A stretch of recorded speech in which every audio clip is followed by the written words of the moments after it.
Api di Bukit Menoreh. Cerita, Esa Mintarja. Audiobook, novel silat. Bab 504. Setelah beberapa lama Gelagah Putih berbincang dengan keluarga Senu, maka Gelagah Putih pun segera minta diri. Di rumah, kepada Ki Lurah Agung Sedayu Gelagah Putih mengatakan, "Kita tidak akan dapat menunggu terlalu lama, Kakang." "Tidak terlalu lama. Nanti malam Ki Argajaya akan mengajak Prastawa menghadap Ki Gede. Besok pagi kita dapat menghadap dan mendengar apa yang sebenarnya terjadi dengan Prastawa. Nanti petang, aku ingin pergi ke Pudak Lawang, Kakang." "Jangan, Gelagah Putih. Kau harus lebih sabar sedikit. Jika kau salah langkah, justru kaulah yang akan terjebak, sehingga semua orang akan menganggap bahwa kaulah yang telah menyulut persoalan." Gelagah Putih termangu-mangu sejenak. Namun Ki Jayaraga yang ikut duduk bersama mereka pun berkata, "Jangan, Ger. Kita harus lebih berhati-hati menghadapi persoalan ini. Ketika aku melihat orang yang disebut Ki Kapat Argajalu lewat di Jalan Bulak bersama Prastawa dan kedua anaknya yang bernama Soma dan Tumpak itu, tiba-tiba saja aku telah teringat sesuatu." "Teringat apa, Ki Jayaraga?" "Dahulu, telah cukup lama terjadi, aku mengenal meskipun tidak secara pribadi, seorang berilmu tinggi yang hidup dalam bayangan kegelapan. Mereka berada dalam satu lingkungan dengan beberapa orang muridku yang lepas dari kendali. Bahkan hampir semua muridku telah melintas di jalan sesat, sehingga akhirnya aku menemukan Gelagah Putih. Beruntunglah aku bahwa jiwa Gelagah Putih sudah terbentuk pada saat aku menemukannya, sehingga aku tidak merasa cemas bahwa Gelagah Putih pun akan kehilangan kendali. Dengan demikian aku dapat mengambil kesimpulan, bahwa seandainya aku berhasil mewariskan ilmu kanuragan kepada murid-muridku, namun ternyata aku tidak mampu memberikan tuntunan jiwa kepada mereka." Ki Lurah Agung Sedayu menarik nafas panjang, sementara Gelagah Putih menundukkan kepalanya. Orang itu, yang disebut Kapat Argajalu, adalah salah seorang yang berilmu tinggi yang sempat menghimpun beberapa orang yang diantaranya adalah muridku. Aku tidak tahu, apa yang dilakukannya sekarang. Waktu itu aku juga tidak tahu bahwa Kapat Argajalu adalah seorang yang masih mempunyai hubungan darah dengan Ki Gede Menoreh. Tetapi keberadaannya di tanah perdikan ini akan dapat menyulut api yang dapat membakar kehidupan tenang dan damai di tanah perdikan ini. Ki Lurah Agung Sedayu mengangguk-angguk kecil. Ia mulai mengerti, kenapa Ki Jayaraga menjadi lebih akrab dengan Sanggar daripada waktu-waktu sebelumnya. Agaknya Ki Kapat Argajalu telah mengingatkannya pada suatu keadaan yang sangat merisaukannya. Karena menurut pengenalan Ki Jayaraga, Ki Kapat Argajalu telah sempat membawa muridnya ke jalan yang gelap. Ki Jayaraga yakin bahwa Kapat Argajalu itu benar-benar orang yang pernah Ki Jayaraga kenal? Nampaknya memang demikian, Ki Lurah. Tetapi seperti yang aku katakan, aku tidak mengenalnya secara pribadi. Namanya pun bukan nama yang dipergunakannya sekarang. Jika demikian, kita memang harus menjadi semakin berhati-hati. Tetapi Kapat Argajalu itu sama sekali tidak memperhatikan aku ketika ia lewat di Jalan Bulak. Kebetulan aku berada di sawah, mencabuti rumput-rumput liar yang tumbuh di antara batang-batang padi muda, dengan mengenakan caping untuk melindungi kepalaku dari teriknya panas matahari. "Baiklah, Ki Jayaraga," berkata Ki Lurah Agung Sedayu. "Besok aku akan berbicara dengan Ki Gede Menoreh. Kita harus sudah mengambil langkah-langkah, Kakang. Kasihan anak-anak Pudak Lawang jika terlanjur dihimpun oleh Ki Kapat Argajalu untuk mendukung niatnya yang sesat. Aku lebih kasihan lagi kepada Prastawa, apabila ia benar-benar telah terpengaruh oleh Ki Kapat Argajalu. Seharusnya Prastawa dapat mengingat pengalaman buruk yang pernah terjadi. Tidak saja karena sikap perlawanan ayahnya terhadap Ki Gede, tetapi sikap Prastawa pada waktu itu," desis Gelagah Putih. "Besok kita akan berbicara panjang dengan Ki Gede. Mudah-mudahan Ki Gede berhasil meluruskan jalan Prastawa yang mulai merambah jalan sesat itu." Ketika matahari menjadi semakin rendah, Ki Argajaya telah melintasi kebun di belakang rumahnya, menyusup pintu butulan memasuki kebun belakang rumah Prastawa. "Ayah," desis Prastawa yang sedang duduk di serambi belakang bersama istrinya. Nampaknya mereka sedang membicarakan sesuatu dengan bersungguh-sungguh. Ki Argajaya itu pun melangkah mendekati mereka. "Silahkan, Ayah," berkata istri Prastawa sambil bangkit berdiri. "Duduk sajalah." "Kau tidak usah kemana-mana," berkata Ki Argajaya. "Aku akan ke dapur, Ayah." Ki Argajaya tersenyum. Katanya, Kau tidak usah menjadi sibuk karena kedatanganku. Bukankah aku bukan tamu? Istri Prastawa tersenyum. Namun ia pun kemudian meninggalkan serambi. Prastawalah yang kemudian duduk menemui ayahnya. Prastawa, berkata Ki Argajaya. Aku hanya sebentar. Aku hanya ingin memberitahukan kepadamu bahwa nanti malam kita berdua dipanggil menghadap oleh pamanmu Argapati.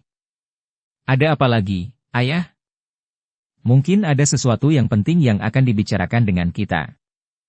Kenapa tidak ayah sendiri saja yang datang menghadap paman Argapati? Yang dipanggil adalah aku dan kau.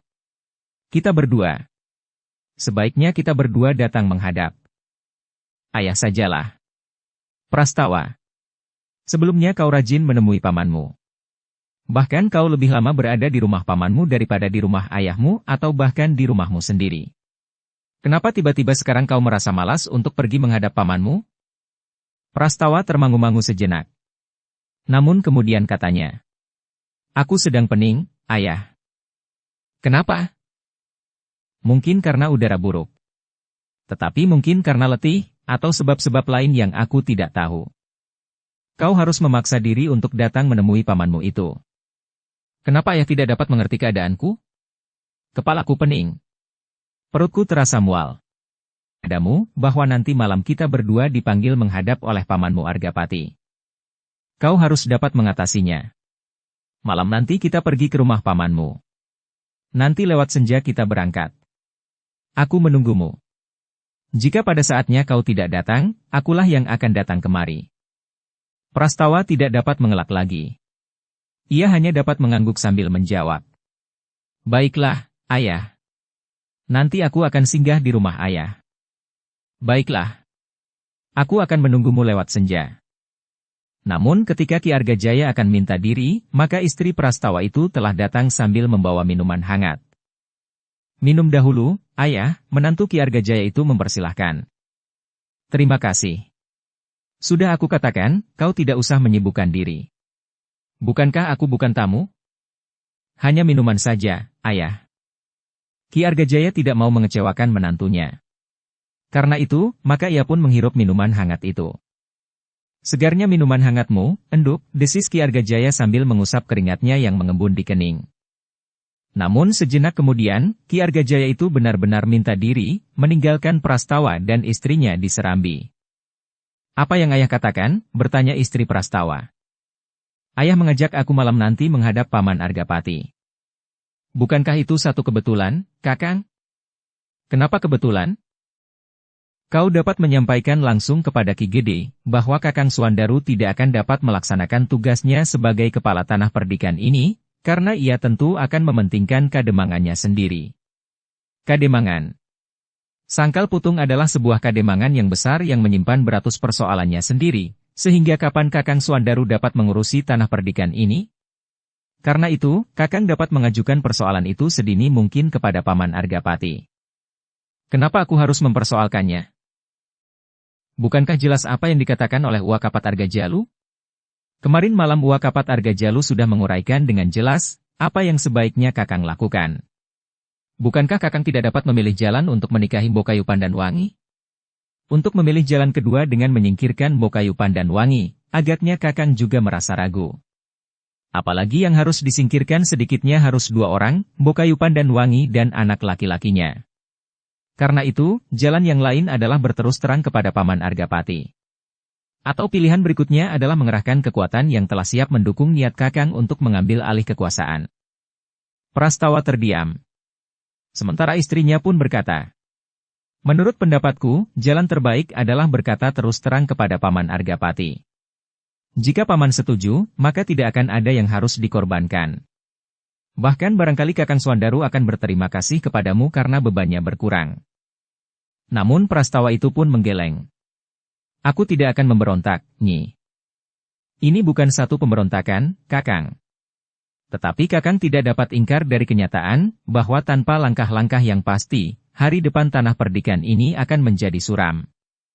Untuk membicarakannya, tentu Kakang Suandaru dan Bokayu Pandanwangi harus hadir. Mereka tidak akan dapat melepaskan diri dari kepentingan pribadi mereka. Jika demikian, kenapa kau dapat mengatakan bahwa Kakang Swandaru akan berterima kasih karena bebannya berkurang? Istri Prastawa itu terhenyak sejenak. Namun kemudian ia masih juga sempat mengelak. Tergantung kepada kejujuran Kakang Swandaru. Jika ia jujur, ia akan berterima kasih kepadamu. Tetapi jika ia tidak jujur dan bahkan seorang yang tamak, maka ia akan menolak untuk menyerahkan warisan dari mertuanya. Nah, dalam keadaan yang demikian, kau dapat mempergunakan cara terakhir. Berlandaskan dukungan yang sudah sempat kau himpun, kau ambil hakmu dengan kekerasan. Penilaianmu lah yang tidak jujur. Aku akan berkata jujur, Kakang. Bukankah sejak semula aku berkata sesuai dengan nuraniku? Kaulah yang berhak memegang kekuasaan di tanah perdikan ini. Kau harus memperjuangkannya dengan cara apapun juga. Wakapat Agajalu sudah berjanji untuk mendukungmu. Tidak sekedar dengan kata-kata. Tetapi seperti yang dikatakannya, ia akan membantu dengan kekuatan. Wakapat Argajalu adalah seorang pemimpin padepokan yang mempunyai banyak sekali murid. Ia pun seorang yang berilmu tinggi, sebagaimana pernah kau katakan kepadaku. Nah, apalagi? Sedangkan Kademangan Pudak Lawang, Kademangan yang menurut Kakang adalah Kademangan terkuat di tanah perdikan ini, sudah menyatakan dukungannya kepadamu. Nah, apalagi? Bukankah yang kau katakan itu sama sekali bukan pandangan jauhmu atas kemungkinan-kemungkinan yang dapat terjadi di tanah perdikan ini? Tetapi yang kau katakan itu adalah pamrih pribadimu. Jika aku dapat menggenggam jabatan itu, maka kau akan menjadi perempuan yang paling terhormat di tanah perdikan ini. Istrinya mencibirkan bibirnya. Katanya, apakah seseorang itu tidak dibenarkan mempunyai penggayuh? Kau jangan menjadi laki-laki cengeng, Kakang. Kau harus menjadi seorang laki-laki yang berhati kokoh. Bercita-cita tinggi. Bukan saja bagi dirimu sendiri, tetapi juga bagi bumimu. Tanah perdikan ini. Prastawa menggeleng. Katanya, aku tidak dapat melakukannya. Aku mempunyai pengalaman yang dapat mengajari aku untuk tidak melakukan kesalahan lagi. Ayah pernah melakukannya. Aku juga pernah. Peristiwa itu tergores di jantungku. Luka itu tidak akan pernah sembuh. Apakah kau benar-benar seorang laki-laki cengeng? Ketika aku memilih kau sebagai suamiku dengan berbagai macam rintangan, aku menganggapmu sebagai seorang laki-laki yang kokoh. Aku bermimpi bersuamikan pahlawan. Tetapi sekarang ternyata sifat-sifat yang pernah aku lihat ada padamu itu telah menjadi rapuh. Justru pada saat anakmu baru akan lahir. Aku tidak dapat membayangkan apa yang akan terjadi dengan dirimu dalam usiamu yang menjadi semakin tua. Kau akan menjadi laki-laki yang terbuang. Prastawa menggeretakkan giginya. Ia memang tidak dapat melupakan pengalaman pahit yang pernah dialami oleh ayahnya dan oleh dirinya sendiri. Prastawa tidak dapat mengingkari kekuatan yang tersimpan di dalam diri pamannya. Pengaruhnya, wibawanya dan kemampuannya mengendalikan pemerintahan di tanah perdikan menoreh. Ia pun tidak dapat mengingkari kekuatan, kemampuan dan tataran ilmu yang tinggi pada Ki Lurah Agung Sedayu dan Gelagah Putih. Prastawa menengadahkan wajahnya. Tetapi segala sesuatunya terserah kepada Kakang. Aku hanyalah seorang perempuan. Seorang perempuan yang berbeda dengan Bokayu Pandan Wangi, Bokayu Sekar Mirah dan Rara Wulan. Mereka memiliki kemampuan olah kanuragan, yang jika perlu dapat mereka pergunakan untuk memaksakan kehendak mereka. Tetapi aku tidak. Aku tidak lebih dari seorang perempuan yang swarga nunut, neraka katut. Prastawa tidak menjawab. Ada semacam benturan-benturan yang keras yang terjadi di dalam dadanya. Rasa-rasanya Prastawa itu berdiri di jalan simpang yang tidak diketahuinya arah dan ujungnya. Apakah aku masih harus mengulangi kesalahan yang pernah dilakukan oleh ayah, dan aku lakukan sendiri? Prastawa itu pun kemudian duduk termenung di serambi. Istrinya lah yang kemudian bangkit berdiri dan meninggalkannya termangu-mangu. Bagaimanapun juga Prastawa itu sangat mencintai istrinya. Ayahnya pernah merasa bimbang untuk menerima perempuan itu sebagai menantunya, sehingga pernikahan Prastawa tertunda-tunda. Namun akhirnya perempuan itu menjadi istrinya juga. Bahkan mereka sedang menunggu anak mereka yang akan lahir. Apakah harus memenuhi harapan istriku? Pertanyaan itu mulai bergejolak di dalam hatinya. Dalam pada itu, waktu pun bergerak terus. Menjelang senja, Prastawa pun pergi ke Pakiwan. Seperti yang dikatakan ayahnya, maka lewat senja Prastawa telah berada di rumah ayahnya. Sementara itu, Ki Argajaya juga sudah siap. Karena itu, demikian Prastawa datang, maka keduanya pun segera berangkat. Di mana Wakapat Argajalu, Kakang Soma dan Kakang Tumpak, ayah, bertanya Prastawa demikian mereka turun ke jalan. Ada di Gandok, jawab ayahnya. Ayah tidak memberitahukan kepada mereka, bahwa ayah akan pergi menemui Paman Argapati? Tidak. Apakah mereka tahu, bahwa ayah akan pergi menemui Paman? Tidak. Tidak ada gunanya aku memberitahukan kepada mereka. Aku tidak menaruh hormat lagi kepada mereka sebagaimana saat mereka datang. Kenapa? Bukankah mereka tamu kita? Ya. Tetapi tamu yang tidak tahu diri.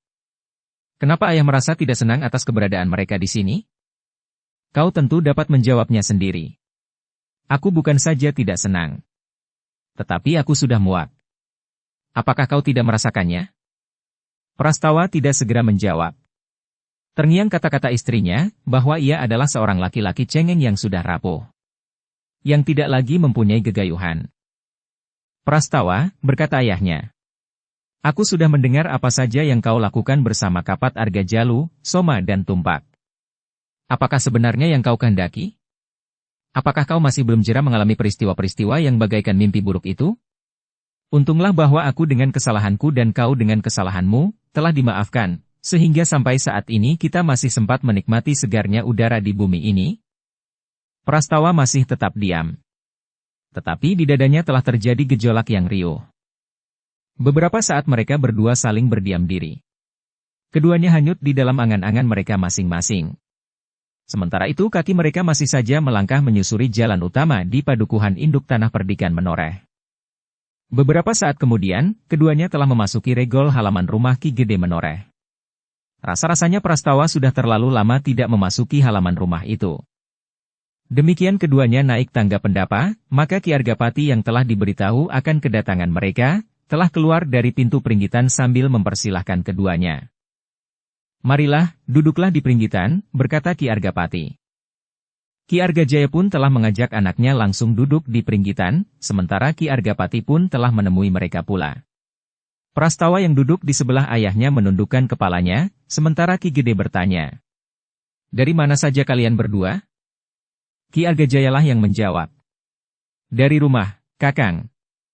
Aku sengaja mengajak Prastawa memenuhi panggilan Kakang Argapati malam ini. Terima kasih atas kesediaan kalian berdua, berkata Ki Gede. Kemudian sambil tersenyum berkata, apakah Kakang Kapat Argajalu masih berada di rumahmu? Masih, Kakang. Aku tidak tahu, sampai kapan mereka akan tinggal di rumahku. Aku hargai keinginannya untuk menyambung persaudaraan kita dengan mereka yang sudah hampir terputus. Ya, Kakang. Itulah sebabnya aku masih tetap membiarkannya tinggal di rumah kami. Prastawa masih saja menunduk. Tetapi jantungnya berdetak semakin cepat. Ia sudah menduga arah pembicaraan paman dan ayahnya itu. Namun pembicaraan mereka yang baru mulai itu terhenti. Seorang pembantu di rumah Ki Gede menghidangkan minuman hangat serta beberapa potong makanan. Marilah. Minumlah. Mumpung masih hangat. Terima kasih, Kakang. Kita melanjutkan perjalanan. Ki Argapati dan Ki Argajaya pun mengangkat mangkuknya. Tetapi Prastawa masih saja duduk sambil menunduk. Minumlah, Prastawa. Seperti biasanya. Kenapa kau tiba-tiba saja berubah? Prastawa menjadi gagap. Katanya. Terima kasih, Paman. Prastawa pun meraih mangkuknya pula. Sebagaimana Ki Argapati dan Ki Argajaya, Prastawa pun minum minuman hangatnya seteguk. Setelah mereka meletakkan mangkuk mereka dan kemudian dipersilahkan makan sepotong makanan, maka Ki Argapati pun berkata. Adi Argajaya. Kedatangan Kakang Kapat Argajalu telah menimbulkan beberapa gejolak di permukaan. Mudah-mudahan hanya di permukaan saja. Ya, Kakang. Kita memang harus membicarakannya sampai tuntas, agar tidak menimbulkan gejolak di masa datang. Prastawa, suara Ki Gede menjadi berat. Baiklah kita bicara dengan terbuka. Apa sebenarnya yang telah terjadi padamu? Hubunganmu dengan uapmu Kapat Argajalu. Apa pula yang diinginkannya, dan bagaimana tanggapanmu? Prastawa menjadi semakin menunduk. Sementara itu ayahnya pun berkata, Tidak ada yang perlu disembunyikan, Prastawa. Aku adalah ayahmu. Sedangkan Kakang Argapati adalah pamanmu, yang memberikan banyak sekali wewenang atas dasar kepercayaannya kepadamu. Prastawa tidak segera menjawab. Tetapi wajahnya yang tunduk menjadi semakin tunduk. Prastawa, berkata Ki Argapati. Aku tidak berniat mengadilimu. Tetapi aku justru ingin menolongmu. Prastawa mengangkat wajahnya sejenak. Namun wajah itu pun menunduk lagi. Sementara pamannya berkata, karena itu, kau harus berterus terang. Dengan demikian, kami, maksudku aku dan ayahmu, tahu apa sebenarnya yang telah terjadi padamu, setelah uakmu Kapat Argajalu datang ke tanah perdikan ini. Prastawa tidak segera menjawab. Terasa dadanya menjadi sesak. Nafasnya pun tersendat pula. Berkatalah sesuatu, Prastawa. Jika kau sudah mengucapkan satu patah kata saja, maka yang lain pun akan segera mengalir. Aku mohon ampun, Paman, berkata Prastawa kemudian. Aku terlalu banyak mendengar cerita, petunjuk, dan mungkin juga bujukan, sehingga aku menjadi sangat bingung. Apa yang dikatakannya? Paman. Uak Kapat Argajalu mendorong agar aku menyampaikan kepada Paman, bahwa aku adalah salah seorang yang berhak mewarisi kedudukan Paman di tanah perdikan ini. Kau telan juga bujukan iblis itu, Prastawa, geram Ki Argajaya. Nanti dulu, Argajaya. Biarlah Prastawa berbicara lebih banyak, berkata Ki Gede dengan serta-merta. Aku menjadi sangat bingung. Uak Kapat Argajalu telah membumbui bujukannya dengan berbagai macam mimpi-mimpi indah di kemudian hari. Apa saja yang dikatakannya? Paman, kata-kata Prastawa menjadi lebih lancar. Menurut Uak Kapat Argajalu, tidak sebaiknya Kakang Suandaru memerintah tanah perdikan ini atas nama Mbokayu Pandanwangi, karena Kakang Suandaru sudah mempunyai tanggung jawab sendiri di Kademangan Sangkal Putung. Sebuah kademangan yang besar dan mempunyai kedudukan penting di antara Mataram dan Pajang. Ki Argapati mengangguk-angguk. Sementara itu, Prastawa pun melanjutkan. Karena itu, maka jika bukan Mbokayu Pandanwangi, akulah yang mempunyai hak untuk mewarisi tanah perdikan ini. Itukah yang ditiupkan ke telingamu sehingga kau menjadi bingung, Prastawa, bertanya Ki Gede. Suaranya masih saja tetap lunak. Wajahnya tidak berubah dan tidak nampak kegelisahan pada sikapnya. Karena itu, maka Prastawa menjadi lebih berani berbicara dengan terbuka. Namun jika Kakang Suandaru seorang yang tamak serta tidak merelakan kedudukan pemimpin tanah perdikan ini kepadaku dengan baik-baik, maka aku telah mempersiapkan kekuatan yang akan dapat aku pergunakan untuk menguasai tanah perdikan ini dengan paksa. Karena itukah maka telah terjadi kejanggalan-kejanggalan di Kademangan Pudak Lawang? Prastawa mengangguk sambil menjawab perlahan. Iya, Paman. Aku telah membuat sekat antara Kademangan Pudak Lawang dengan Kademangan-Kademangan lain. Ki Gede mengangguk-angguk. Suaranya masih tetap tidak berubah ketika Ki Gede itu berkata. Kau sadari bahwa perbuatanmu itu keliru, Prastawa? Iya, Paman. Aku telah membuat kesalahan yang besar sekali. Jika kau sadari bahwa kau telah melakukan kesalahan, lalu apakah yang akan kau lakukan kemudian? Prastawa tidak segera menyahut. Terasa dadanya menjadi semakin sesak. Bahkan kemudian matanya menjadi basah. Prastawa, berkata ayahnya kemudian. Kau mengerti bahwa aku pernah berkhianat. Kau pun pernah melakukan kesalahan pula. Tetapi kita sudah mendapatkan pengampunan. Bahkan kita sudah mendapatkan kepercayaan Ki Gede kembali. Kita sudah mendapatkan banyak wewenang dalam pemerintahan ini. Karena itu, Prastawa, aku minta kau dapat berpikir panjang. Aku tidak ingin orang-orang tanah perdikan ini menyebutmu seorang pengkhianat karena kau anak seorang pengkhianat pula. Hatiku akan merasa lebih sakit jika ada orang yang menyebut bahwa aku telah mewariskan dosaku terhadap tanah perdikan ini kepadamu. Kepada anakku laki-laki, sehingga anakku telah melakukan dosa sebagaimana pernah aku lakukan pula. Aku minta maaf, Ayah. Aku telah menyadari betapa bodohnya aku. Sudahlah, Prastawa. Jika kau sudah menyadari dan berusaha menempuh jalan kembali, maka persoalanmu sudah selesai. Kau belum berbuat apa-apa yang dapat disebut sebagai satu kesalahan terhadap tanah ini, meskipun tanda-tandanya sudah nampak. Karena itu, jangan bertemu dan berbicara lagi dengan uakmu Kapat Argajalu serta kedua anaknya. Kau harus menghindari mereka dengan cara apapun juga, berkata Ki Argapati. Iya, Paman. Jika uakmu datang mengunjungimu, katakan bahwa kau sedang sakit, atau sedang apa saja, sehingga kau tidak dapat menemuinya. Atau bahkan lebih baik jika kau berada di sini, atau di rumah ayahmu, berkata Ki Gede kemudian. Ya, Paman. Nah, Prastawa. Sekarang aku sudah tahu, apa yang sebenarnya terjadi atas dirimu. Apa saja yang sedang kau pikirkan, dan siapa saja yang telah membuatmu menjadi bingung. Karena itu, maka biarlah kami membantumu, mengatasi gejolak yang telah terjadi di dalam dirimu. Prastawa itu pun mengangguk dalam-dalam sambil berkata. Terima kasih, Paman. Tetapi masih ada satu hal lagi yang perlu aku beritahukan. Meskipun agak sulit bagiku untuk mengatakannya. Namun untuk melindungi nyawa seseorang, aku perlu mengatakannya. Katakan, Prastawa. Paman. Uwakapat Argajalu juga berbicara tentang Bokayu Pandanwangi. Apa katanya? Uwakapat Argajalu menyalahkan aku, kenapa aku tidak menikah dengan Bokayu Pandanwangi. Ki Argajaya pun menggeram. Ternyata orang itu sudah gila. Apa jawabmu? Bukankah itu tidak mungkin? Karena Bokayu Pandanwangi telah menjadi istri Kakang Swandaru? Ya. Ternyata Uwakapat Argajalu mempunyai pikiran buruk. Jika Bokayu Pandanwangi dan anak laki-lakinya disingkirkan, maka aku adalah satu-satunya pewaris jabatan kepala tanah perdikan di Menoreh ini. Wajah Ki Gede Menoreh tidak lagi nampak tenang dan teduh. Nampak gejolak di tatapan matanya. Namun suaranya masih tidak berubah. Terima kasih atas keteranganmu, Prastawa. Dengan demikian aku dapat memberinya peringatan, agar Pandanwangi tidak terjebak oleh rencana jahat Kapat Argajalu. Ya, Paman. Aku mohon Bokayu Pandanwangi diberi peringatan secepatnya. Baik. Besok akan ada orang yang pergi ke Sangkal Putung. Semakin cepat semakin baik, Paman. Ki Argapati menarik nafas dalam-dalam. Katanya. Ya. Semakin cepat semakin baik. Tetapi Bokayu Pandanwangi bukan perempuan kebanyakan.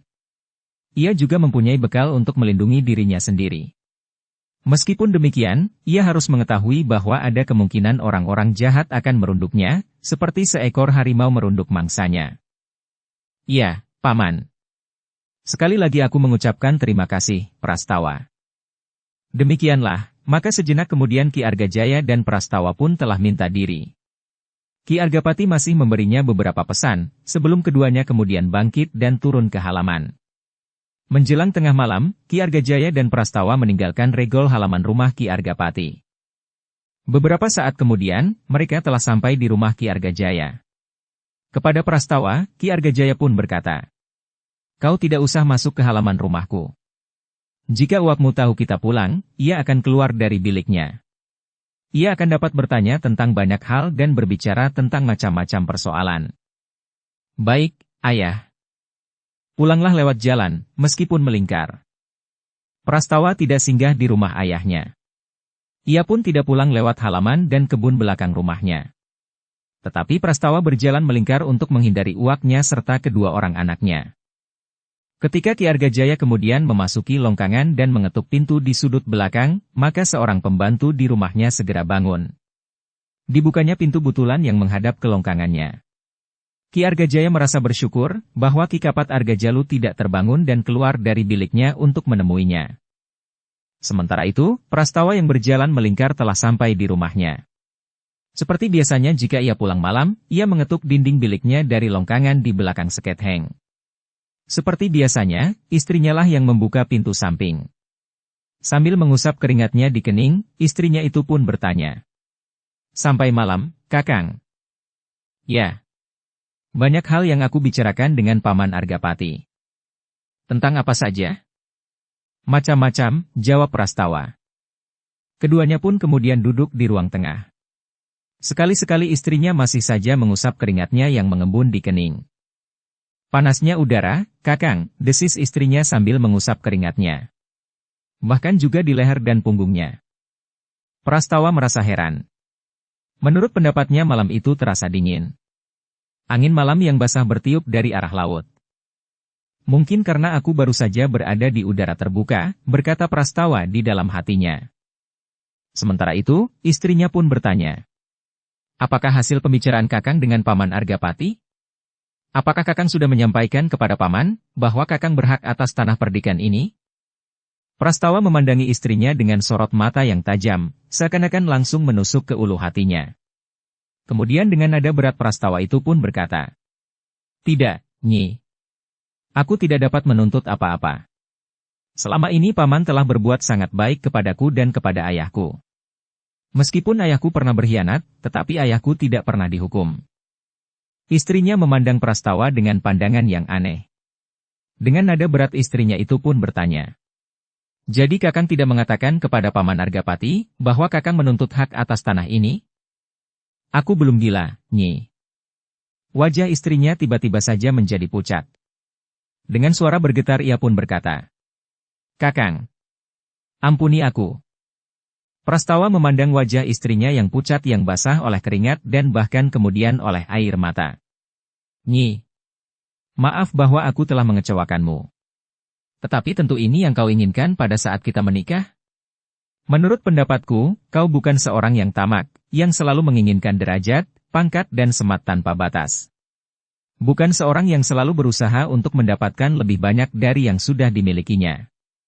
Bukankah kau dapat mensyukuri kurnia yang telah kita nikmati sekarang ini?" Istrinya tidak menjawab. Tetapi tangisnya lah yang bagaikan meledak. "Katakan, Nyi. Katakan. Apa yang bergejolak di dalam hatimu?" Tetapi istrinya tidak menjawab. Isaknya sajalah yang semakin menyesakkan dadanya. Prastawa memang menjadi bingung.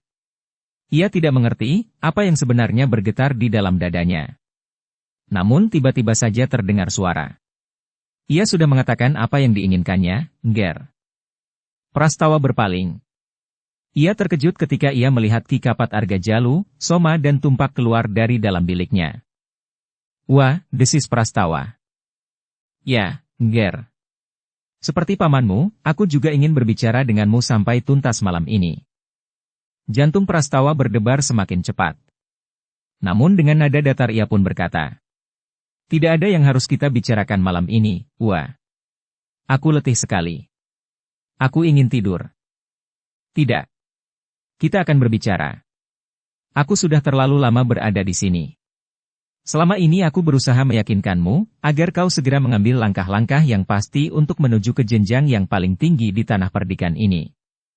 Tetapi kau masih saja ragu-ragu. Bahkan ketika istrimu minta kau melakukannya, kau sama sekali tidak memperlihatkannya. Padahal kau tahu, bahwa istrimu sedang menunggu anakmu yang akan lahir." Wajah Prastawa menjadi tegang. Sementara itu dengan suara yang sendat, di sela-sela isaknya istrinya berkata, "Kakang, aku minta maaf. Bukan aku yang sebenarnya ingin memaksamu menuntut hak itu. Aku telah diajari oleh Uwa Kapat Argajalu untuk melakukannya. Bahkan di bawah ancaman. Jika kau menolak, anakku tidak akan pernah lahir hidup." "Uwa Kapat Argajalu," geram Prastawa. Ki Kapat Argajalu tertawa. Katanya, "Sebaiknya kau tidak ragu-ragu, Prastawa. Kau sudah mulai. Ki Demang di Pudak Lawang itu sudah berjanji untuk mendukungmu. Bukankah ia sahabatmu? Karena itu, kau jangan ingkar. Setelah Ki Demang Pudak Lawang mempersiapkan diri, maka kau akan mengkhianatinya. Kau akan mengurungkan niatmu untuk menuntut hakmu itu? Bukankah dengan demikian berarti kau telah menjerumuskan Ki Demang Pudak Lawang ke dalam kesulitan?" Wajah Prastawa menjadi tegang. Dengan nada tinggi ia menjawab, "Tidak akan ada masalah yang timbul dengan Ki Demang di Pudak Lawang. Aku telah mengatakan segala sesuatunya kepada Paman Argapati. Paman telah berjanji tidak akan mengambil tindakan apa-apa. Persoalannya sudah dianggap selesai." "Begitu mudahnya kau mengatakan bahwa persoalannya sudah selesai. Sementara itu, aku sudah mengerahkan murid-muridku ke Pudak Lawang. Para cantrik di bawah pimpinan beberapa putut yang berilmu tinggi sudah siap untuk menggulung seluruh tanah perdikan ini. Bahkan pasukan khusus yang dipimpin oleh Agung Sedayu itu pun tidak akan mampu berbuat apa-apa. Segala sesuatunya sudah siap. Wah, kira Mataram akan diam saja, jika ada yang berani melawan pasukan khususnya yang ada di sini? Mataram tidak akan bertindak apa-apa. Jika tanah perdikan yang baru tetap setia kepada Mataram, maka bagi Mataram tidak ada masalah, siapapun yang akan jadi kepala tanah perdikan. Tetapi perlawanan terhadap pasukan khususnya itu? Hal itu dapat dijelaskan. Kau dapat dengan segera menghadap Ki Patih Mandaraka untuk melaporkan perkembangan terakhir di tanah perdikan ini. Kau dapat berjanji kepada Ki Patih bahwa kau akan tetap mengabdi kepada Mataram. Pemberontakan yang kau lakukan terhadap pamanmu, dapat saja kau ulas dengan segala macam cara. Bahkan kau dapat mengatakan bahwa pamanmu justru berniat memisahkan diri dari Mataram dengan mendapat dukungan Agung Sedayu dan pasukannya yang berkhianat. Tetapi Prastawa menggeleng. Katanya, "Tidak. Aku tidak akan memberontak. Jika demikian, bukan saja anakmu yang tidak akan pernah lahir hidup. Tetapi kau juga akan kehilangan istrimu. Aku akan membawanya dan melemparkannya kepada orang-orangku yang sekarang sudah berada di Pudak Lawang." Gila. Itu perbuatan biadab yang tidak pantas dilakukan oleh makhluk yang bernama manusia. Terdengar kikapat Argajalu, Soma dan Tumpak itu tertawa serentak. Suara tertawanya melengking tinggi, seperti suara tertawa iblis yang melihat korbannya tersuruk ke dalam dosa. "Angger Prastawa," berkata kikapat Argajalu. "Karena itu, jangan mencoba mengkhianati aku dan kedua orang kakakmu. Kami mempunyai harga diri yang tinggi, sehingga jika kau akan mengkhianati kami, taruhannya adalah nyawa. Kami tidak berkeberatan berbuat apa saja untuk mempertahankan harga diri kami. Termasuk membawa istrimu pergi. Ua tidak akan dapat melakukannya selama aku masih mampu melawan kehendak Ua Kapat." "Kekuatan apa yang akan dapat kau pergunakan untuk melawan aku? Jangankan bertiga. Terhadap salah seorang kakakmu saja kau tidak mampu melakukannya. Sementara itu kau tahu, seberapa tinggi ilmuku dan ilmu kakakmu. Agung Sedayu dan Gelagah Putih akan segera berlutut jika mereka sempat menyaksikan ilmuku itu." Prastawa menggeram. Sementara itu istrinya telah beringsut mendekatinya. Sambil berpegangan lengan Prastawa, istrinya berkata, "Kakang, aku takut." Prastawa menggeram pula. Tetapi ia menyadari bahwa ia tidak akan mampu melawan kikapat Argajalu. Apalagi bersama anaknya. Dukung channel Novel Silat dengan subscribe, follow, like, komen dan share. "Prastawa," berkata kikapat Argajalu kemudian. "Marilah kita pergi ke Kademangan Pudak Lawang. Di sana segala sesuatunya sudah disiapkan. Kau tinggal memberi aba-aba saja. Sementara itu segala sesuatunya sudah akan bergerak sendiri." Prastawa masih saja berdiam diri. Sementara kikapat itu pun berkata, "Ingat Prastawa. Istrimu akan menjadi taruhan. Biarlah istriku dan bakal anaknya yang akan lahir itu pergi.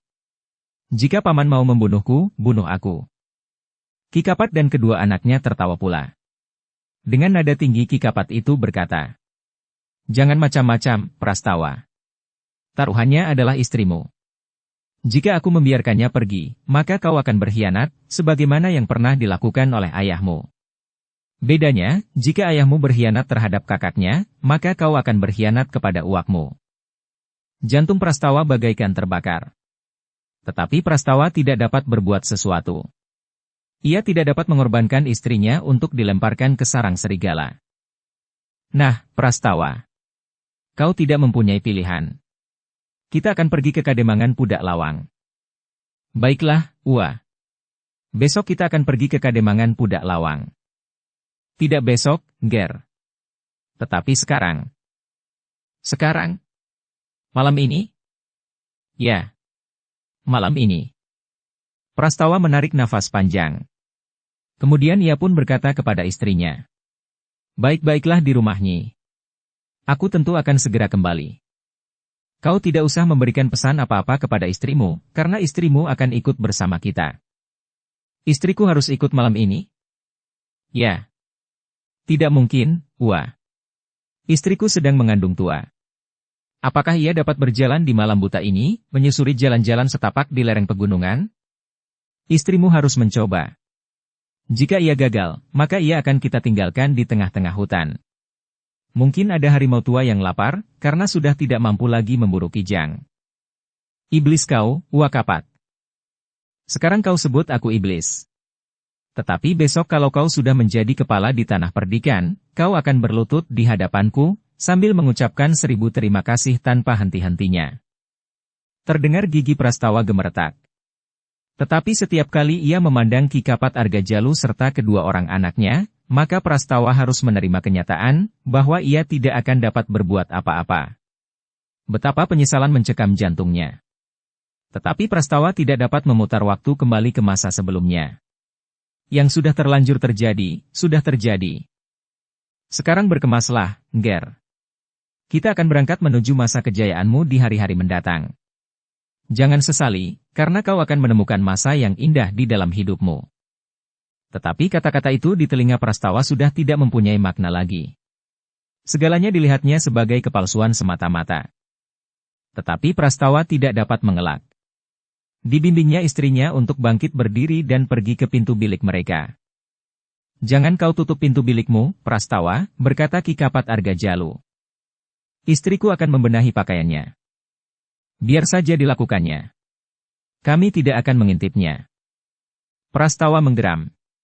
Tetapi tidak lebih dari geram seekor harimau tua yang tidak bergigi dan berkuku lagi di kakinya.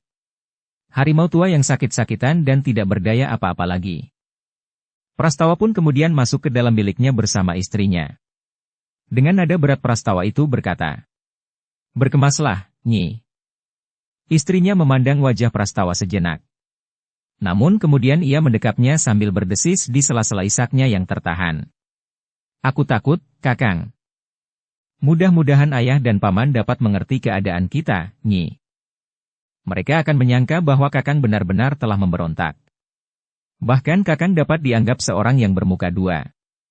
Apa yang Kakang katakan di hadapan Paman Argapati, ternyata berbeda dengan apa yang Kakang lakukan. Mungkin, Nyi. Tetapi pada saatnya, becik ketitik, ala ketara. Yang baik akan nampak, sedangkan yang buruk pun akan menjadi jelas. Aku minta maaf, Kakang. Bahwa selama ini aku telah ikut memperkeruh hati Kakang. Tetapi aku tidak dapat berbuat lain. Orang-orang itu benar-benar akan membunuh anak kita ini, Kakang. Sudahlah. Kau tidak bersalah." Istri Prastawa itu tidak sempat berbicara lagi. Terdengar suara Ki Kapat Argajalu. "Angger Prastawa. Apakah kau sudah siap untuk berangkat?" "Sebentar lagi, Ua. Istriku harus menyiapkan pakaian ganti. Mungkin besok atau lusa ia baru dapat pulang.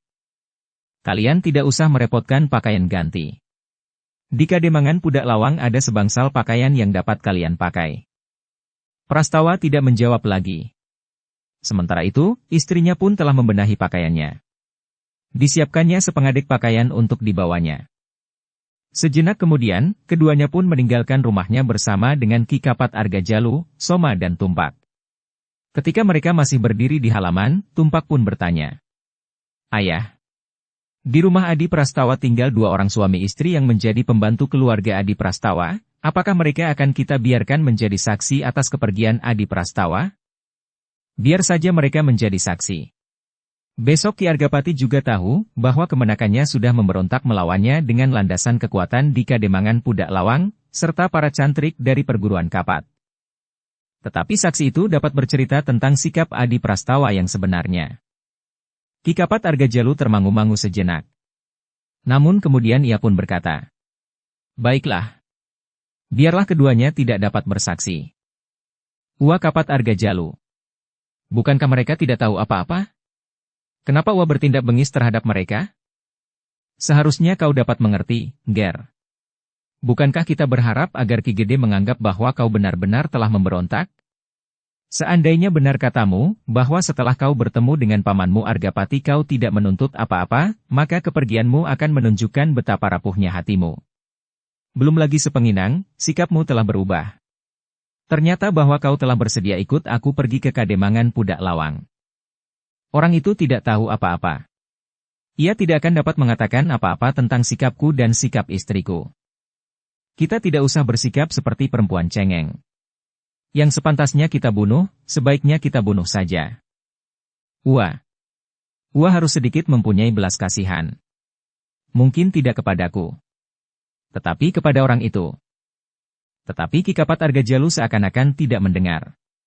Ia pun kemudian berkata kepada Tumpak dan Soma, "Lakukan apa yang baik menurut pendapatmu. Biar aku awasi Angger Prastawa di sini." Soma dan Tumpak tidak menunggu perintah itu diulang. Mereka pun kemudian bersiap untuk melaksanakan perintah itu.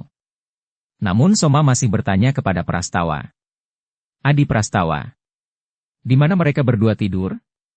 Di dapur, atau di bilik di sebelah dapur, atau di gandok, atau di mana? Prastawa termangu-mangu sejenak. Namun Tumpak pun segera mendekati istri Prastawa sambil berkata, Aku seret istrimu untuk menunjukkan tempat mereka, jika kau tidak mau mengatakannya, Adi. Prastawa tidak mempunyai pilihan. Ia pun kemudian berkata, mereka tidur di belakang dapur. Soma dan Tumpak pun segera berlari kembali ke pendapa menerobos pintu peringgitan, langsung masuk ke ruang dalam. Lewat serambi samping, mereka langsung pergi ke dapur. Pintu bilik di belakang dapur itu masih tertutup. Dengan serta-merta Tumpak menendang pintu itu, sehingga dengan suara berderak, uger-uger pintu itu roboh. Namun ternyata bilik itu sudah sepi. Mereka tidak menjumpai suami istri itu di dalam biliknya. Kemana mereka? Geram Soma. Keduanya pun kembali ke dapur. Sambil mengumpat-umpat keduanya mencari suami istri pembantu di rumah Prastawa itu. Mereka lari ke rumah Paman Argajaya, berkata Soma. Mari kita lihat. Berkata Soma. Tetapi jika mereka sudah berada di rumah Paman Argajaya, apakah kita masih akan membunuhnya? Kita bunuh Paman Argajaya dan seisi rumah itu. Jika kita bunuh Paman Argajaya, maka orang-orang tanah perdikan ini tidak akan percaya bahwa Prastawa telah benar-benar telah terlibat dalam pemberontakan ini. Bagaimanapun juga, ia tentu tidak akan membunuh ayahnya sendiri. Tetapi bagaimana dengan pembantu di rumah Prastawa? Bertanya Tumpak. Persetan. Jangan hiraukan. Apa saja tanggapan orang tanah perdikan ini, tetapi orang-orang Kademangan Pudak Lawang melihat kenyataan bahwa Prastawa ada di antara kita. Akhirnya keduanya mengurungkan niatnya untuk pergi ke rumah Ki Argajaya, yang saling membelakangi dengan rumah Prastawa. Aku tidak menemukan mereka, ayah, berkata Soma. Kemana? Mereka tentu menerobos kebun belakang, pergi ke rumah Paman Argajaya. Biar sajalah. Sekarang kita harus segera pergi dari tempat ini. Jika kedua orang itu melaporkannya kepada Ki Argajaya, mungkin mereka akan mengejar kita. Malam ini aku masih belum ingin membunuh. Mungkin esok atau lusa. Puncak keinginanku adalah membunuh Agung Sedayu. Ki Kapat Argajalu pun kemudian berkata kepada Prastawa. Marilah, Ger. Kita berjalan terus. Kita akan pergi ke Kademangan Pudak Lawang. Malam itu mereka meninggalkan padukuhan induk tanah perdikan Menoreh. Mereka menyusuri jalan bulak, kemudian berbelok melewati jalan pintas. Jalan yang agak sulit dilalui. Apalagi bagi istri Prastawa yang sedang mengandung. Dengan hati-hati Prastawa membimbing istrinya. Setiap kali Prastawa mendengar istrinya berdesis. Namun istri Prastawa itu berusaha untuk tidak mengeluh. Ia sadar bahwa keluhannya hanya menambah gejolak di hati suaminya. Dalam pada itu, kedua orang pembantu Prastawa benar-benar telah menyelinap di kebun belakang lewat pintu butulan, masuk ke kebun belakang rumah Ki Argajaya. Mereka telah memberanikan diri mengetuk pintu. Bahkan cukup keras.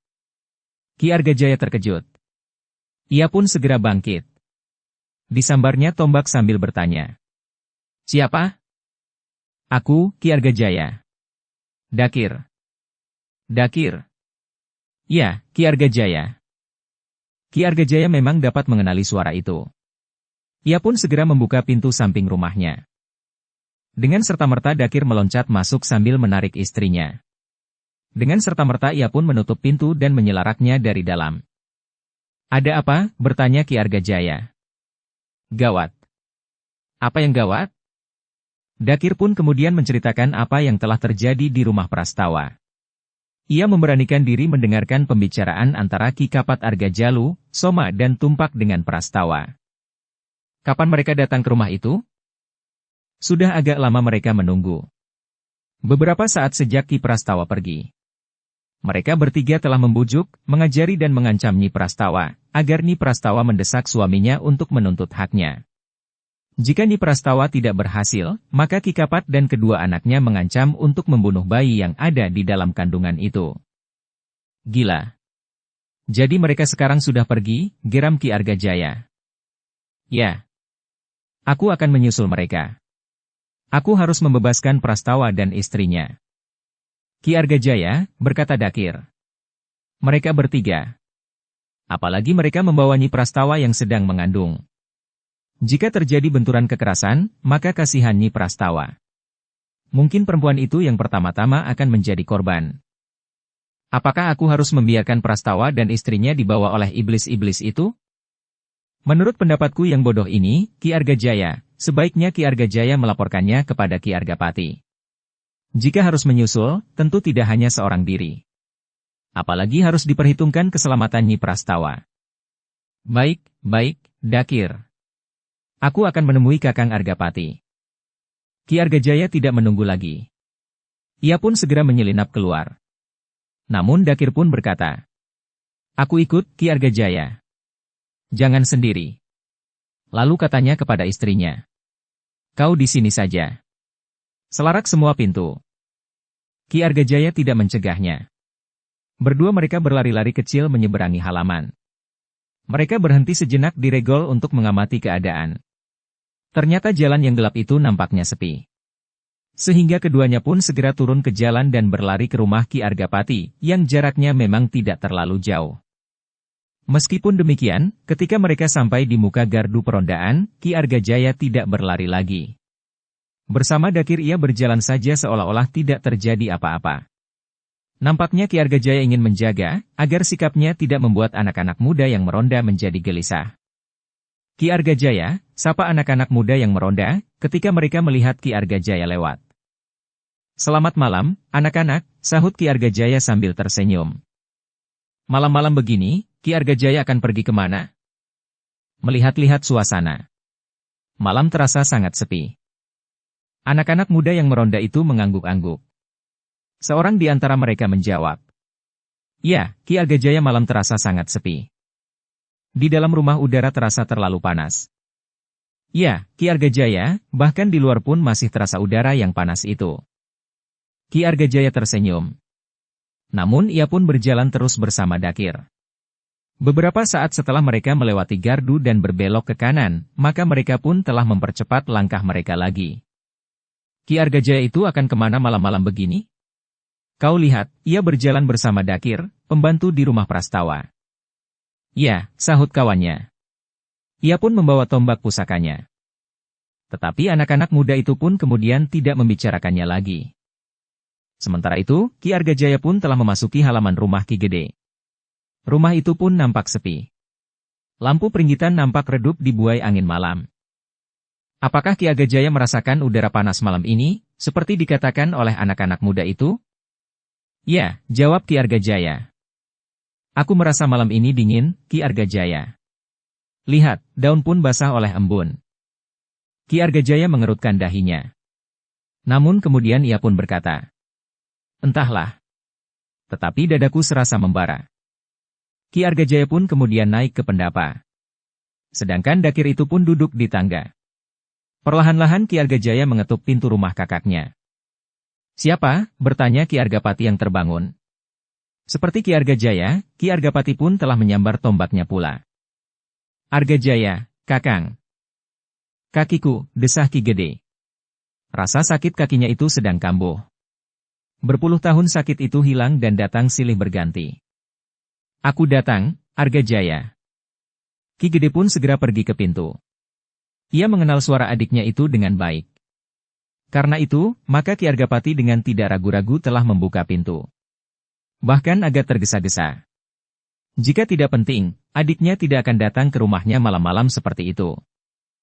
Demikian pintu dibuka, maka Ki Argapati pun mempersilahkan. "Masuk sajalah, Argajaya." "Kau sendiri?" "Tidak, Kakang. Bersama Dakir." "Dakir?" "Ya. Orang yang tinggal bersama Prastawa." Ki Argapati pun mengangguk-angguk. Katanya pula, "Marilah, duduklah. Ajak orang itu masuk." Sejenak kemudian, Ki Argajaya pun telah duduk di ruang dalam. Dakir pun telah diajaknya masuk pula. "Kakang," berkata Ki Argajaya kemudian. Ia tidak ingin membuang-buang waktu. Prastawa dan istrinya menemui kesulitan. Mereka telah dibawa oleh Kakang Kapat Argajalu. "Hei." Menurut Dakir, Ketika Prastawa pulang tadi bersamaku, Kakang Kapat Argajalu telah ada di dalam rumahnya bersama kedua orang anaknya. Ternyata selama ini mereka telah membujuk, memaksa dan bahkan mengancam, agar istri Prastawa merengek kepada suaminya, minta agar Prastawa menuntut hak untuk mewarisi jabatan kepala tanah perdikan ini. Jika ia tidak berhasil, maka anak yang dikandungnya tidak akan pernah lahir dalam keadaan hidup. Menanggapi keinginan istrinya itu, Prastawa hampir menjadi gila. Untunglah aku dapat memaksanya pergi menghadap Kakang tadi, sehingga hati Prastawa yang sebenarnya memang rapuh itu mendapat sandaran yang kokoh. Namun, demikian hatinya menjadi kokoh, maka Kakang Kapat Argajalu tidak memberinya kesempatan lagi untuk lepas dari tangannya. Bersama istrinya yang sebenarnya tidak ingin menuntut apa-apa, Prastawa dibawa ke Kademangan Pudak Lawang. Ki Argapati menggeram. Kasihan Prastawa dan istrinya.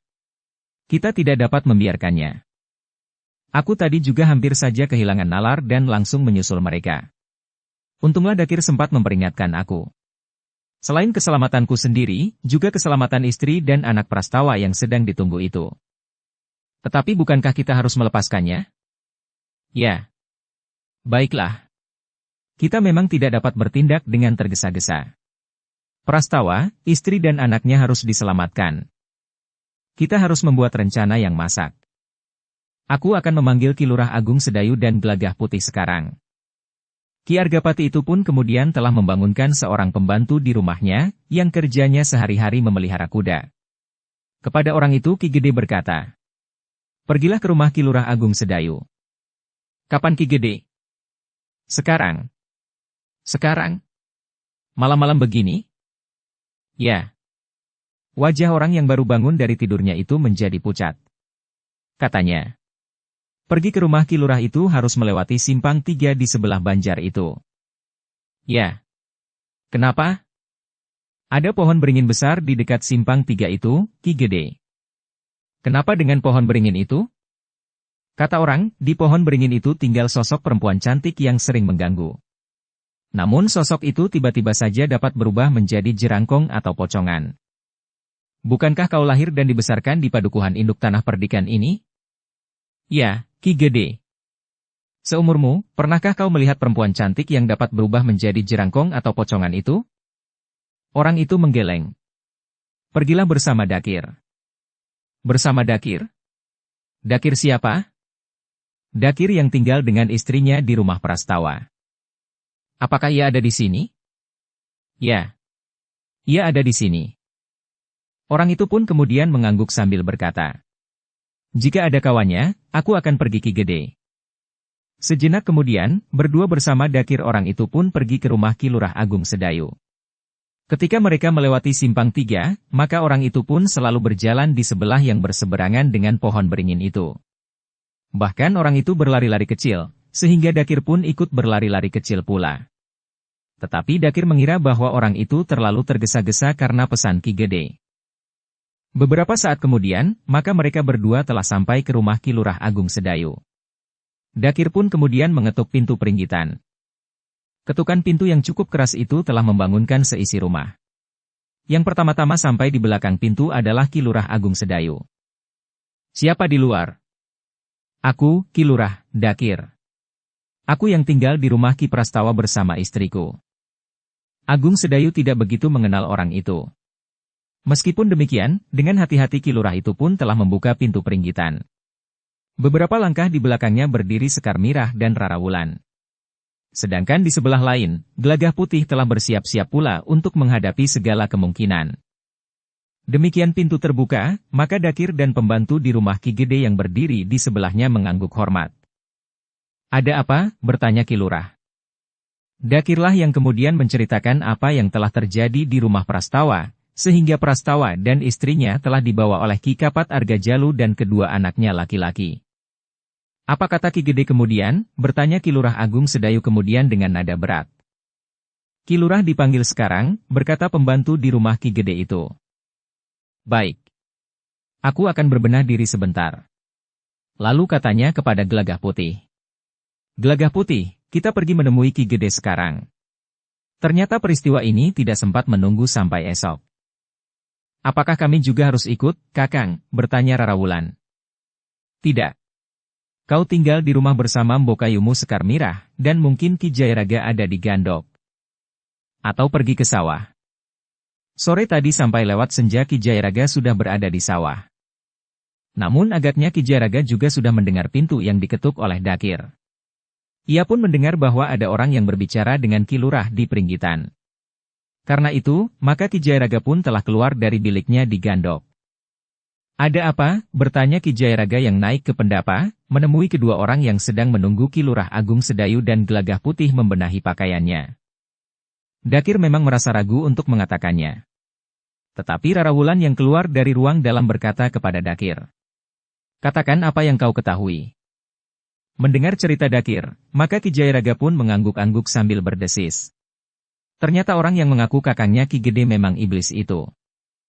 Sejenak kemudian, Ki Lurah dan Gelagah Putih pun telah bersiap. Kepada Ki Jayaraga, Ki Lurah itu berkata, aku minta Ki Jayaraga berada di ruang dalam saja bersama Sekar Mirah dan Rara Wulan. Sukra juga biar berada di dalam pula. Nampaknya orang-orang itu tidak begitu suka kepada Sukra. Demikianlah, maka sejenak kemudian Ki Lurah Agung Sedayu dan Gelagah Putih telah pergi ke rumah Ki Gede disertai Dakir dan seorang pembantu di rumah Ki Gede. Di malam yang gelap, mereka berempat berjalan dengan cepat melintasi jalan utama yang sepi.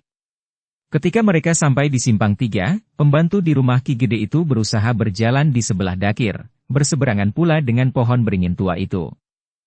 Beberapa saat kemudian, mereka pun telah sampai di rumah Ki Gede. Mereka pun segera dipersilahkan masuk ke ruang dalam. Sementara itu pembantu di rumah Ki Gede itu pun segera kembali ke biliknya. Tanpa mencuci kakinya ia langsung berbaring di amben panjang. Dalam sekejap orang itu sudah mendengkur. Sementara itu di ruang dalam, Ki Argapati dan Ki Argajaya yang gelisah telah menceritakan kepada Ki Lurah Agung Sedayu dan Gelagah Putih apa yang telah terjadi dengan Prastawa dan istrinya, sebagaimana diceritakan oleh Dakir. Ki Argajaya bahkan sempat menceritakan pula, bahwa hampir saja ia seorang diri menyusul Prastawa.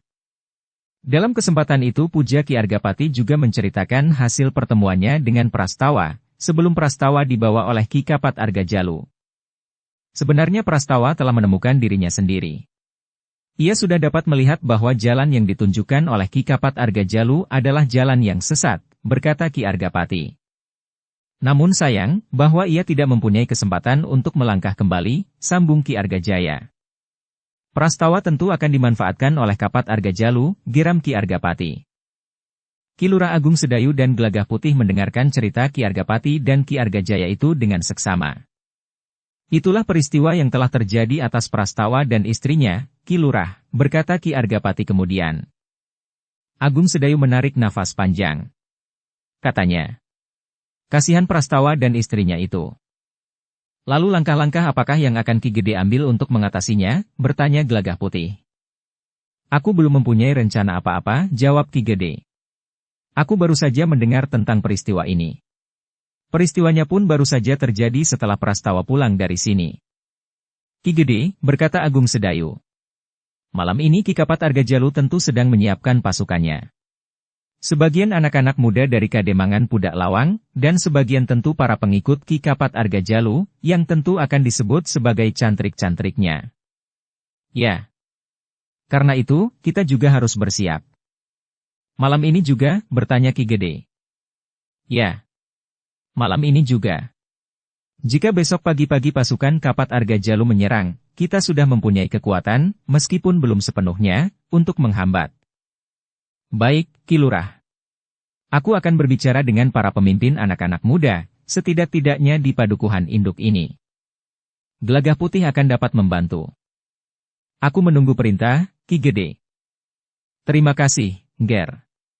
Yang aku perlukan sekarang adalah para pemimpin pasukan pengawal Tanah Perdikan.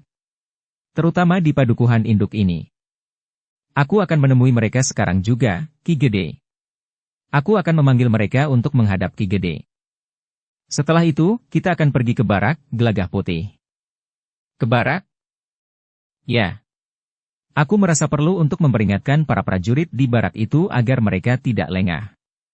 Apalagi sebagian mereka masih bermalas-malas sepulang mereka dari Demak. Mungkin Ki Kapat Argajalu mempunyai perhitungan khusus bagi para prajurit di barak itu. Jika Ki Kapat Argajalu merasa perguruannya cukup kuat, maka ia akan melumpuhkan prajurit Mataram yang berada di tanah perdikan itu, karena Ki Kapat tahu bahwa aku tentu akan melibatkan para prajurit itu. Ya, Kakang. Sementara itu, Ki Argapati pun berkata, besok aku juga akan memerintahkan 2-3 orang pergi ke Sangkal Putung. Sangkal Putung? Untuk melicinkan jalan yang akan ditempuh, salah satu cara adalah menghilangkan Pandan Wangi dan anaknya laki-laki. Kakang Kapat Argajalu memang sudah kepanjingan iblis, geram Ki Argajaya.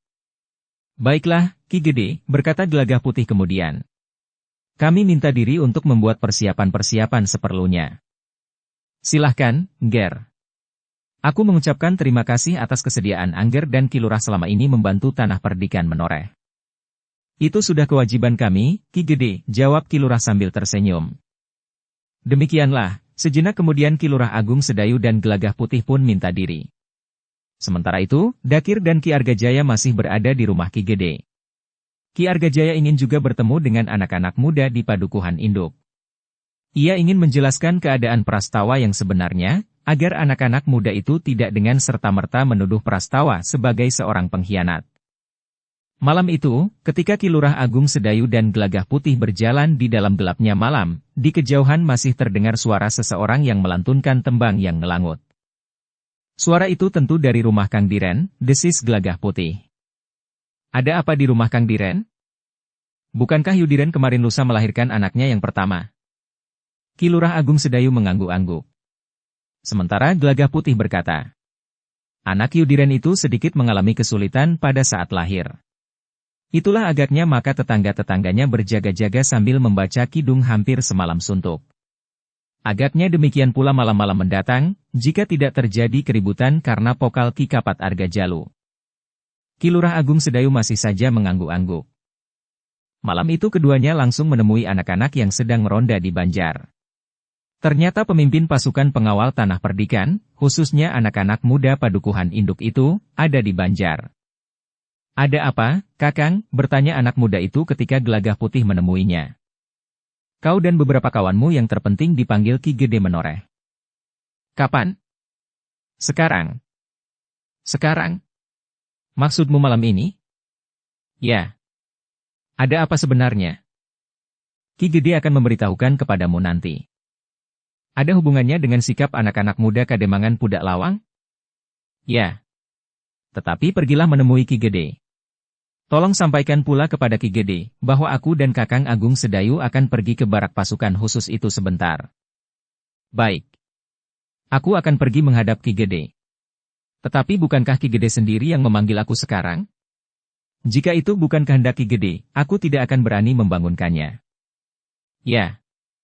Ki Gede sendiri yang memerintahkan kepadaku untuk memanggil kau dan beberapa orang kawanmu. Baik.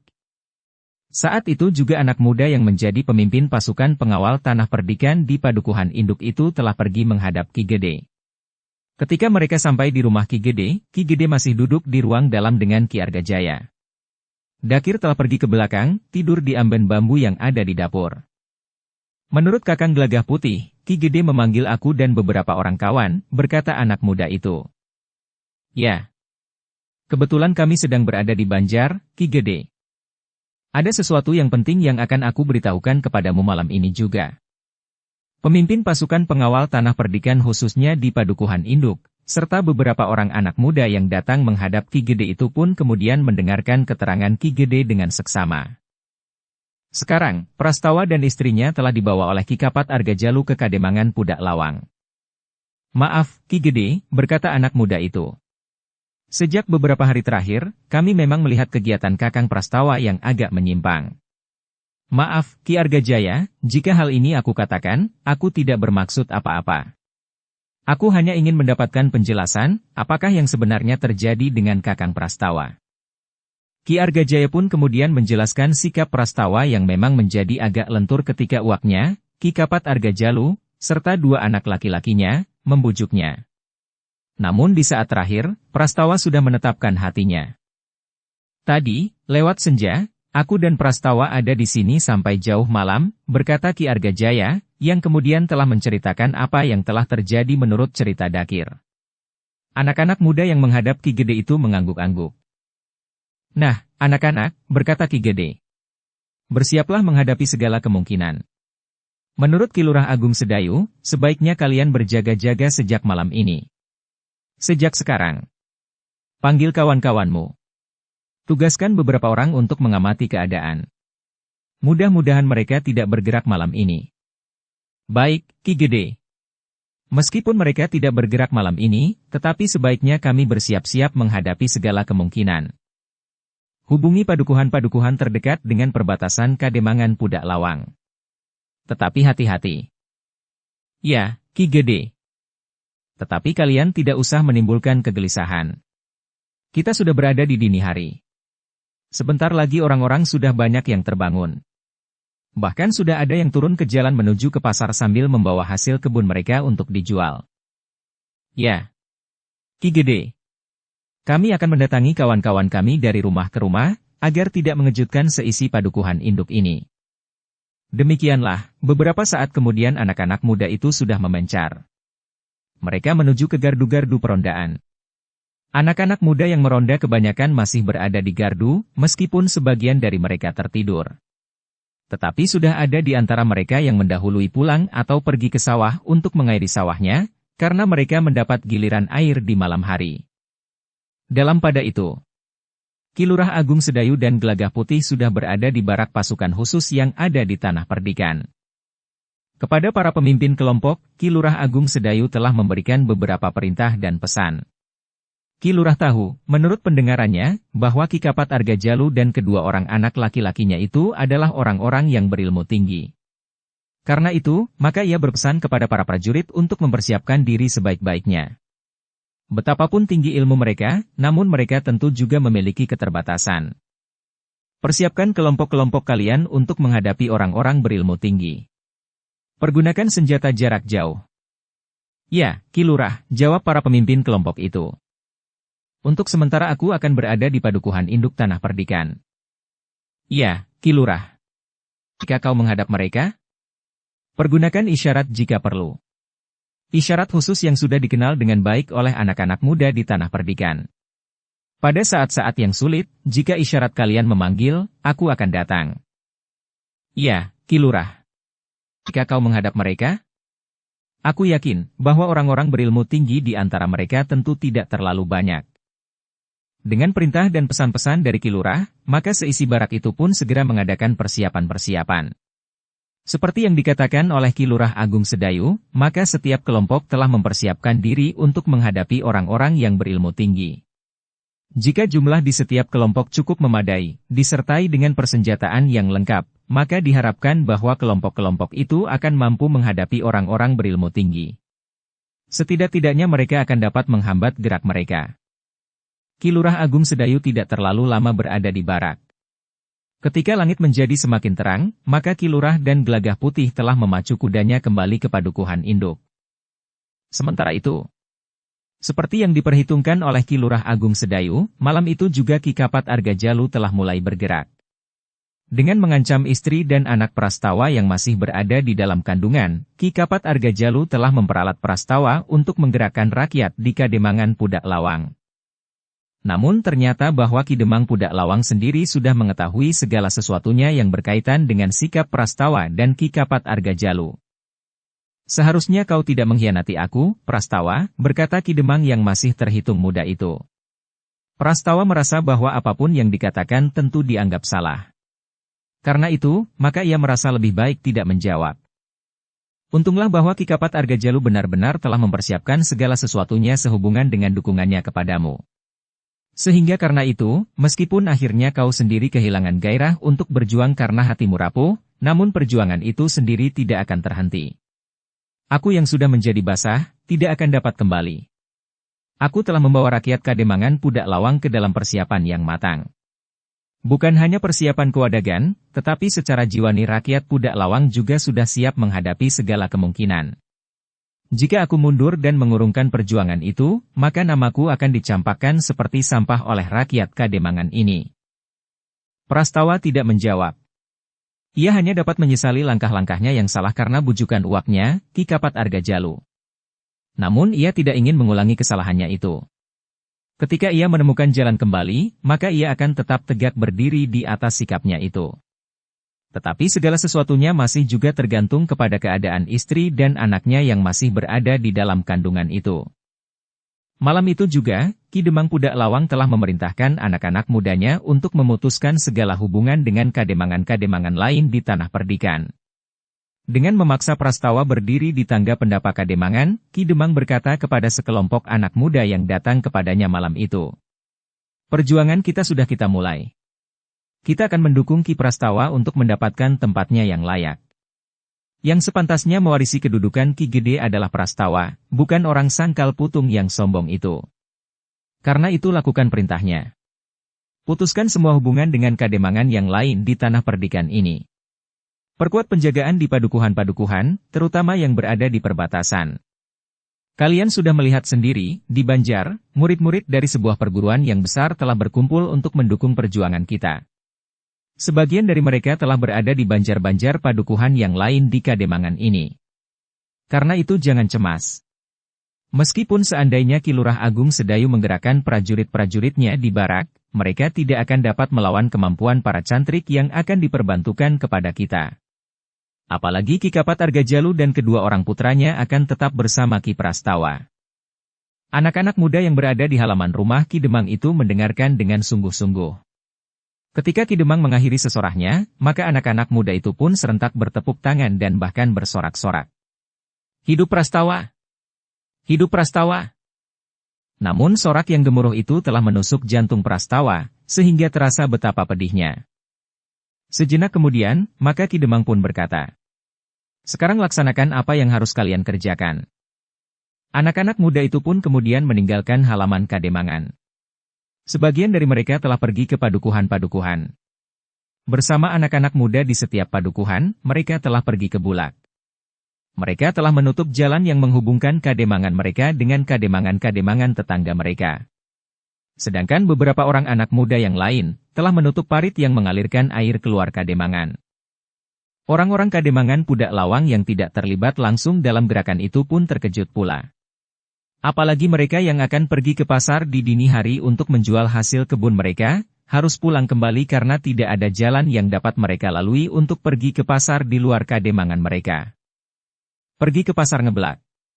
Pasar itu cukup ramai dan terletak di Kademangan kita sendiri, berkata anak-anak muda yang menutup jalan. Tetapi orang-orang yang akan pergi ke pasar itu tidak langsung pergi ke pasar Ngeblak. Selain hari itu Ngeblak tidak sedang pasaran, mereka pun telah dicengkam oleh kecemasan. Apakah yang bakal terjadi di Kademangan mereka itu? Dalam pada itu, anak-anak muda di Kademangan yang lain pun telah menerima perintah pula untuk bersiaga. Perintah itu mengalir dari padukuhan induk Tanah Perdikan menoreh ke Kademangan-Kademangan yang berada di lingkungan Tanah Perdikan. Kecuali Kademangan Pudak Lawang. Ketika anak-anak muda di Kademangan-Kademangan itu melihat anak-anak muda Pudak Lawang menutup semua jalan ke dan dari Kademangan mereka, maka mereka telah mempersiapkan diri mereka sebaik-baiknya, meskipun belum pada tingkat tertinggi. Yang telah sempat dikumpulkan baru sebagian kecil saja dari pasukan pengawal Tanah Perdikan. Namun yang sebagian kecil itu telah mampu mengawasi Kademangan Pudak Lawang dari segala arah. Untunglah bahwa anak-anak muda di Pudak Lawang belum bergerak keluar dari Kademangan mereka. Semua gerakan mereka masih saja melingkar di dalam Kademangan mereka. Ketika matahari terbit, maka seluruh Tanah Perdikan menoreh telah menjadi gempar. Terutama Kademangan-Kademangan yang langsung berbatasan dengan Kademangan Pudak Lawang. Mereka pun segera menyadari bahwa keadaan menjadi gawat. Apalagi ketika mereka melihat anak-anak muda di mana-mana. Semuanya bersenjata. Sementara itu semua jalan ke dan dari Pudak Lawang telah tertutup. Batang kayu atau bambu, atau apa saja, telah menyilang di tengah-tengah jalan, sehingga tidak dapat dilalui lagi. Orang-orang Pudak Lawang yang memiliki sanak keluarga di Kademangan yang lain dan sebaliknya, menjadi sangat gelisah. Hubungan mereka tentu akan ikut terputus. Bahkan mereka yang anak dan cucunya tinggal di seberang batas yang tertutup itu, tidak akan dapat saling berkunjung lagi. Dalam pada itu, Ki Gede telah memerintahkan semua bebahu, para demang dan para pemimpin pasukan pengawal untuk mengumumkan agar rakyat tetap tenang. Kami sedang berusaha untuk memecahkan persoalan ini dengan sebaik-baiknya, berkata Ki Gede kepada para pemimpin di Tanah Perdikan Menoreh serta para demang yang termasuk di dalam lingkungan Tanah Perdikan. Pagi-pagi, Ki Lurah Agung Sedayu dan Gelagah Putih telah berada di rumah Ki Gede, setelah mereka kembali dari barak. Sedangkan Ki Argajaya masih belum pulang sejak semalam. Apa yang sebaiknya kita lakukan, Ki Lurah? Bertanya Ki Gede kemudian. Ki Gede. Jika Ki Gede setuju, biarlah aku dan Gelagah Putih pergi ke Kademangan Pudak Lawang untuk bertemu dengan Ki Kapat Argajalu dan Ki Demang Pudak Lawang. Syukur jika kami dapat bertemu dengan Prastawa sendiri. Terlalu berbahaya, Ki Lurah. Mereka bukan orang-orang yang tahu tatanan bahwa utusan itu tidak boleh diganggu keselamatannya. Mereka yang ada di Pudak Lawang adalah orang-orang yang tidak peduli pada tatanan dan paugeran, sehingga mereka akan dapat bertindak sesuka hati mereka. Tetapi harus ada yang datang menghubungi mereka, Ki Gede. Kita tidak dapat begitu saja langsung mengepung dan menggempur Kademangan Pudak Lawang. Jika Pudak Lawang berani mengambil langkah-langkah seperti yang mereka lakukan, tentu mereka sudah benar-benar siap menghadapi segala kemungkinan. Menurut pendapatku, murid-murid atau katakan para pengikut Ki Kapat Argajalu tentu sudah berada di Kademangan itu. Jika benturan kekerasan itu terjadi, maka yang akan menjadi korban sebagian terbesar adalah orang-orang Tanah Perdikan Menoreh sendiri. Tetapi rasa-rasanya sangat berat untuk membiarkan Ki Lurah dan Gelagah Putih pergi ke Pudak Lawang. Aku kira mereka tidak akan berbuat apa-apa atas kami berdua, Ki Gede. Pada langkah-langkah pertama, mereka tentu masih berusaha untuk menunjukkan kebersihan perjuangan mereka. Ki Gede pun menjadi ragu-ragu. Namun kemudian katanya, jika Ki Lurah yakin, terserah sajalah kepada Ki Lurah. Aku yakin, Ki Gede. Ki Lurah Agung Sedayu dan Gelagah Putih pun segera minta diri. Namun mereka masih singgah lebih dahulu di rumah Agung Sedayu, untuk memberikan beberapa pesan kepada Sekar Mirah, Rara Wulan dan Ki Jayaraga. Berkuda Ki Lurah Agung Sedayu dan Gelagah Putih pergi ke Kademangan Pudak Lawang. Kademangan yang berada di lingkungan Tanah Perdikan Menoreh. Meskipun Pudak Lawang juga disebut sebuah kademangan, tetapi kedudukannya agak berbeda dengan kademangan-kademangan yang berada di luar Tanah Perdikan Menoreh. Ketika Ki Lurah Agung Sedayu dan Gelagah Putih mendekati padukuhan pertama dari Kademangan Pudak Lawang, maka mereka terhenti karena jalan bulak yang menuju ke padukuhan itu telah ditutup dengan sebatang pohon kayu yang ditebang dan roboh melintang di tengah jalan. Namun Ki Lurah dan Gelagah Putih membawa kudanya turun ke parit dan berjalan beberapa puluh langkah menyusuri parit itu. Baru setelah melewati pohon kayu yang ditebang dan roboh melintang itu, mereka berdua naik ke atas tanggul dan kembali memasuki jalan bulak. Namun beberapa puluh langkah di hadapan mereka, di simpang 4, berapa anak muda yang bersenjata telanjang telah menghadang mereka. Ki Lurah Agung Sedayu dan Gelagah Putih pun berhenti. Seorang yang bertubuh tinggi tegap dan berdada lebar maju ke tengah jalan sambil menyapa. Ki Lurah Agung Sedayu dan Kakang Gelagah Putih. Ya, Puput. Maaf, Ki Lurah. Tidak ada orang yang boleh memasuki Kademangan Pudak Lawang. Kalau bukan kami, Puput. Tetapi ini kami, Ki Lurah Agung Sedayu dan Gelagah Putih, jawab Agung Sedayu sambil tersenyum. Bukankah kau mengenal kami dengan baik? Ya, Ki Lurah. Tetapi Prastawa sudah memerintahkan agar semua jalan menuju dan dari Pudak Lawang ditutup. Aku ingin bertemu dan berbicara dengan Demangmu. Demang Pudak Lawang, serta Prastawa. Apa yang akan Ki Lurah bicarakan? Ki Lurah Agung Sedayu tertawa. Katanya, tentu tidak dapat aku katakan di sini. Aku hanya dapat mengatakannya kepada Ki Demang Pudak Lawang serta Prastawa. Jika kemudian akan diumumkan, biarlah Ki Demang yang melakukannya. Puput itu menjadi ragu-ragu. Namun seorang yang berwajah gelap, bermata tajam seperti mata burung hantu, melangkah maju. Bersambung ke bab 505.